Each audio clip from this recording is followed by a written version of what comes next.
Final race on the programme, race number 9. It's a good one to finish with as well. It's a Class 3 contest over the 1,200 metres. Headed by Cue the Music. Gets into Class 3 for the first time behind Mr Lumiere over the 1,000 last time.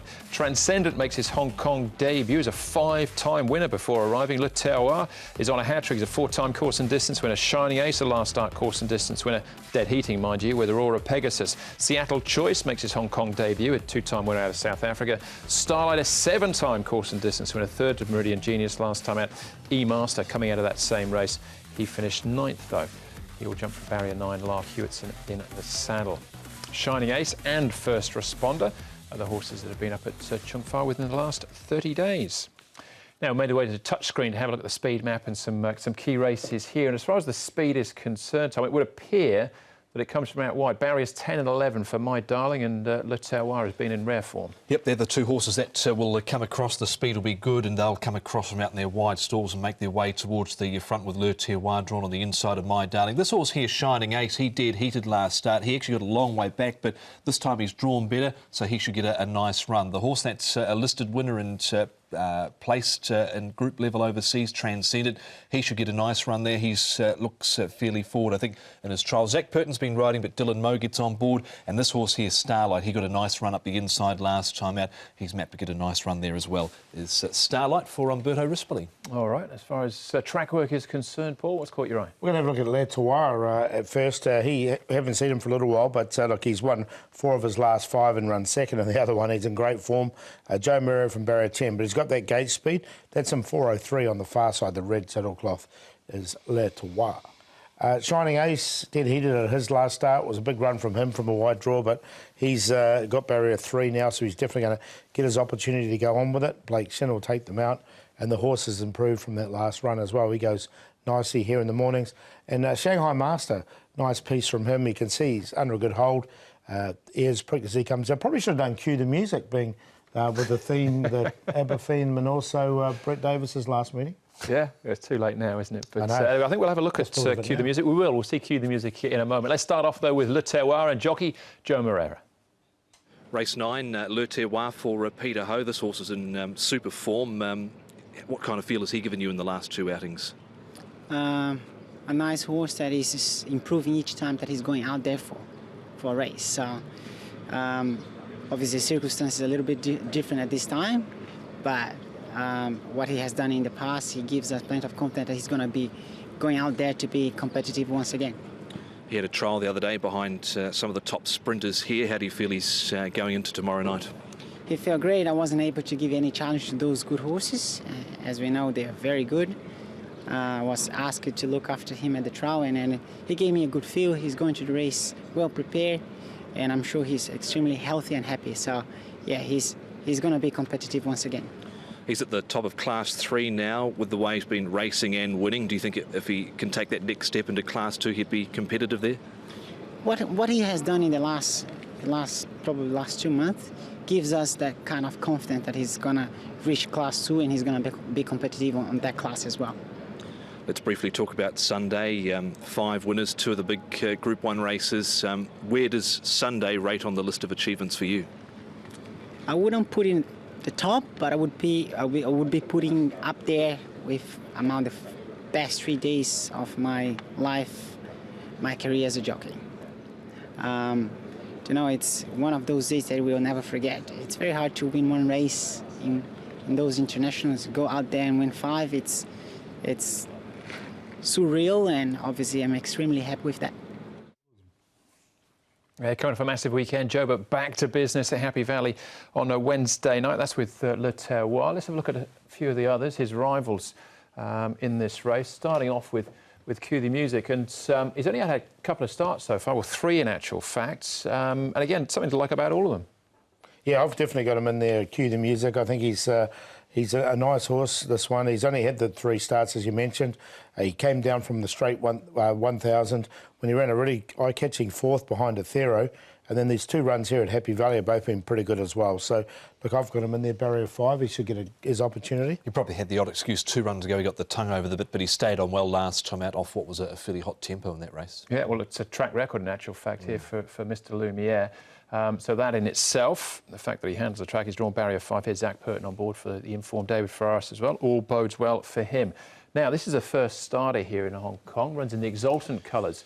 Transcendent. Pizzicato was his name when he raced predominantly in France, but he also won the all-weather championships at Lingfield. I think he's trialled quite nicely coming into this. Dylan Moe does ride, tongue-tie first time, a 3-year-old Italian bred. He's done a bit of winning on the poly track. A few of his wins have been on the poly track, 3 in fact.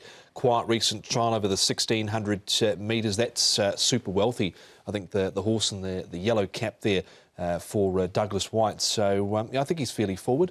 Yeah, 1,065 pounds. So he's had the 2 trials. I'm just going to watch him in this race, though, from 7. He travels very strongly in his races, but this is a different kettle of fish to what he's been doing in Europe, 1,200 at the Valley. Next up is another first starter, and this is the former South African galloper in Seattle Choice. You know, he's a big boy, 1,207 pounds for him. He's had 4 trials to get him ready. Another one that's drawn awkward, though, he's drawn barrier 12. He did win over 1,200 and 1,400 in South Africa before he got here. He's had 2 wins and a placing. But from that wide draw, I'm just going to watch him go around. I thought he was pushed out a little bit here as well. Yeah, he was over the concluding stages, so this was his most recent trial win, 10th. He actually has won a barrier trial at Happy Valley about 4 trials ago, but I'm happy to watch him go round from gate 12 with Karis Teton first up. All right, winner at Fairview in Kenilworth in South Africa for Alan Creef. This is the dead heater then.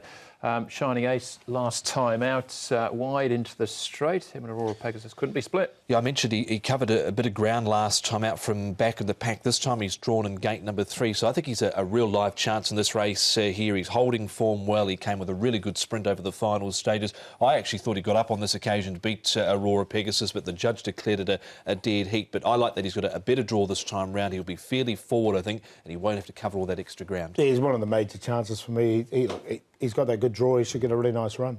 All right, that's Shining Ace. And say Aurora Pegasus was a little bit of a bump in the closing stages, but they dead heated in the end. Favourite is Le Terroir, Paul. And I've got him on top, Le Terroir. I think he's a very progressive horse.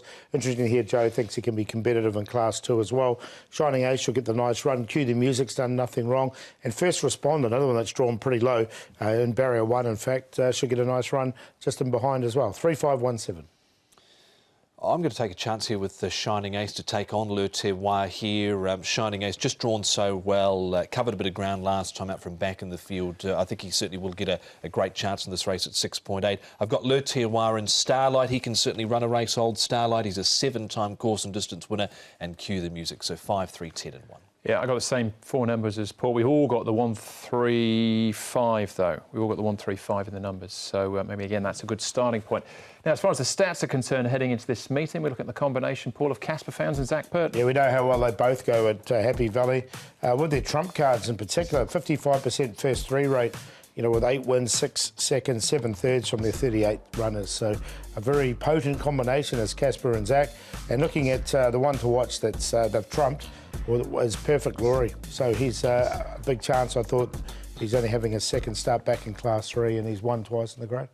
All right, that's Perfect Glory early in the night. Best bets, though, what are we looking at? I'm going to go with Lariz. I think he can just get to the front, or if they try and take him on, he can sit outside the other front runner there. So Lariz on top. I don't think it's a strong race at all in race number 2. And in the long shot, race 6, number 9, some street somewhere. I wouldn't be surprised they led with this horse. He's got barrier 8 and doesn't look like some pace in the race. So I'm taking that chance. They go forward and put him right into the race.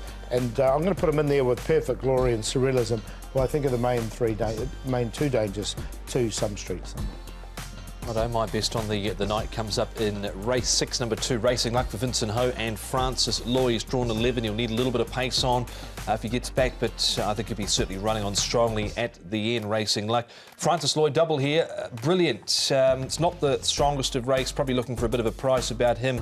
He's had 6 starts for Zip. He did run home well enough 2 starts ago, but he has been missing it. So race 2, number 10, brilliant. Here we go with the play. Le Terroir, Shining Ace, the Bankers, Cue the Music, Transcendent, First Responder, and Starlight to get the money in the last. There you go. Could be a super trigger if you get that. Best for me, Casa de Force, Tony Cruz, Matthew Chadwick. Hopefully should find the front. Hopefully left alone in front. Hopefully kicks on the turn and can't be caught. That's race 7, number 1, Casa de Force. And Harmony and Rich. It would be nice to be both of those. Or you know what I mean. Anyway, race 8, number 7, Zach Purton, first starter. Christo has trialled well at Happy Valley. Cassida Forza, Flame Lily, and Everyone's Elite. The QQP going round in race number 7. So the 9-race programme there. If you want harmony, you can join the ABBA tribute band tomorrow night. Could. Brett won't be watching this, but it is his last night tomorrow with us. So you're going to bring the cake, and Tom, you'll bring the fireworks, so the party poppers. Ice cream cake. There you go. Sounds good to me. And Sunday we're back at Chartilling. A couple of races on the all-weather, but a 10-race programme to look forward to. Yeah, look, it should be good. I've had a quick look at the entries. Some really good even races throughout the card, so should be a good night. A good day, I should say. Good day, yeah. It will be. All right, as we continue the countdown to Christmas, in actual fact. That's the show, though. Thanks for watching on behalf of Paul, Tom and the rest of the team. Hope we see you at Happy Valley. We will be racing to win.